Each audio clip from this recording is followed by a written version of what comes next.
Hi കൂട്ടുകാരെ, പുതിയൊരു വീഡിയോയിലേക്ക് എല്ലാ കൂട്ടുകാർക്കും സ്വാഗതം. ഇന്നത്തെ വീഡിയോയിൽ ധനുഷ്കോടി വിശേഷങ്ങളാണ്. അപ്പോൾ വീഡിയോ എല്ലാവരും സ്കിപ്പ് ചെയ്യാതെ കാണണേ.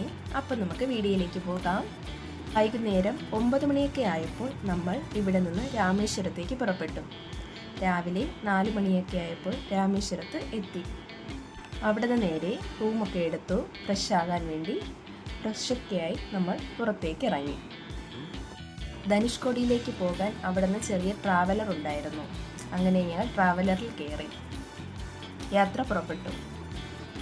രാവിലെ 6 മണിക്ക് ശേഷമാണ് ഞങ്ങളുടെ ഈ യാത്ര. ഈ വഴിയുടെ 2 വശങ്ങളിലായി കടലാണുള്ളത്. കുറേ കൂടി മുമ്പോട്ട് പോകുമ്പോൾ നിങ്ങൾക്ക് വീഡിയോയിൽ കാണാൻ സാധിക്കും. ഒരു വശത്ത് ബംഗാൾ ഉൾക്കടലും മറുഭാഗത്ത് ഇന്ത്യൻ മഹാസമുദ്രവുമാണുള്ളത്. 19 കിലോമീറ്ററാണ് രാമേശ്വരത്ത് നിന്ന് ധനുഷ്കോടിയിലേക്കുള്ള ദൂരമെന്ന് പറയുന്നത്. അങ്ങനെ ഞങ്ങൾ ഇന്ത്യയുടെ ഒരറ്റമായ ധനുഷ്കോടിയിലേക്ക് എത്തിച്ചേർന്നിരിക്കുകയാണ്. ഇവിടെ വാഹനം പാർക്ക് ചെയ്തിട്ട് അകത്തേക്ക് നടന്നു കയറണം. ധനുഷ്കോടിയിലെത്തിയപ്പോൾ ഞങ്ങൾ കണ്ട കാഴ്ച കടലിൽ ചൂണ്ടയിടുന്ന രംഗമാണ്. കുറച്ചു പേർ ചേർന്ന് വലിയ മീനൊക്കെ കിട്ടുന്നുണ്ടായിരുന്നു അവർക്ക്. നമ്മുടെ ചുറ്റും കടലാണ്. അതിൻ്റെ നടുക്ക് വരമ്പ് പോലൊരു റോഡാണ്.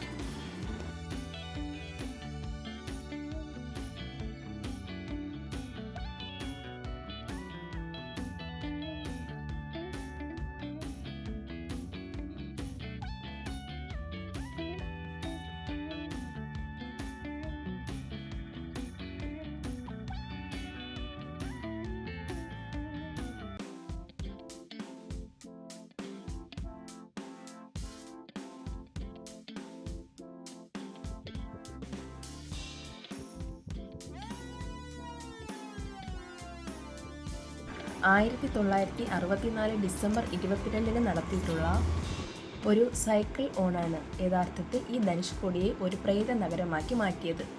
അപ്പോൾ അതിൻ്റെ ഒരു ഓർമ്മയ്ക്കായിട്ടാണ് ഇന്നും ചുമരുകളും അതിൻ്റെ ബാക്കിയുള്ള ഭാഗങ്ങളെല്ലാം തകർന്ന നിലയിൽ പണ്ട് ബ്രിട്ടീഷുകാർ നിർമ്മിച്ചിട്ടുള്ള ഒരു ചർച്ച് ഇപ്പോഴും ഇവിടെയുണ്ട്. അതിൻ്റെ മുൻഭാഗവും കുറച്ച് പൊളിഞ്ഞ ചുമരിൻ്റെ ഭാഗങ്ങളുമാണ് ബാക്കിയുള്ളത്. ചെറിയൊരു ഭാഗം മാത്രമാണ് ഇന്ന് ഈ ചർച്ചിൻ്റേതായിട്ട് നിലനിൽക്കുന്നത് എന്നത്.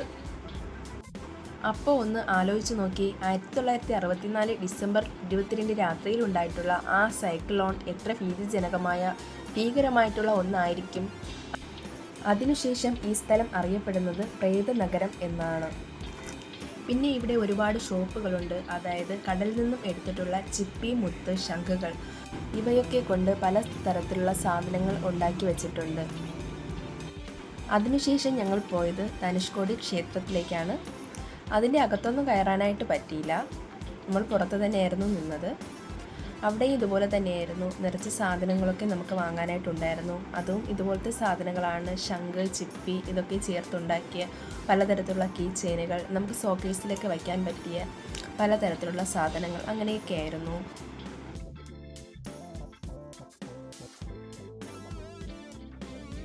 അതിനുശേഷം ഞങ്ങൾ ഫുഡ് കഴിക്കാനാണ് പോയത്. ഞാൻ ബിരിയാണിയായിരുന്നു കഴിച്ചത്. കുഴപ്പമില്ല, നല്ല ടേസ്റ്റ് ഉണ്ടായിരുന്നു. അടുത്തതായി ഞങ്ങൾ പോയത് പാമ്പൻ ബ്രിഡ്ജിലേക്കായിരുന്നു. അവിടുത്തെ കാഴ്ചകൾ അതിമനോഹരമായിരുന്നു. അപ്പോൾ നമുക്ക് കാഴ്ചകൾ കണ്ടിട്ട് വരാം.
അങ്ങനെ ഞങ്ങൾ കാഴ്ചകളെല്ലാം കണ്ട് ഫുഡെല്ലാം കഴിച്ച ശേഷം ഞങ്ങൾ തിരിച്ച് റൂമിലേക്ക് യാത്ര പുറപ്പെട്ടു.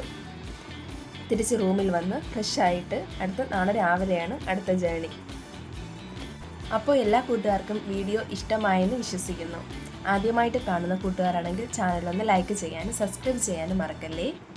അപ്പോൾ പുതിയൊരു വീഡിയോയുമായി കാണുന്നതുവരെ എല്ലാ കൂട്ടുകാർക്കും ബൈ. Thanks for watching.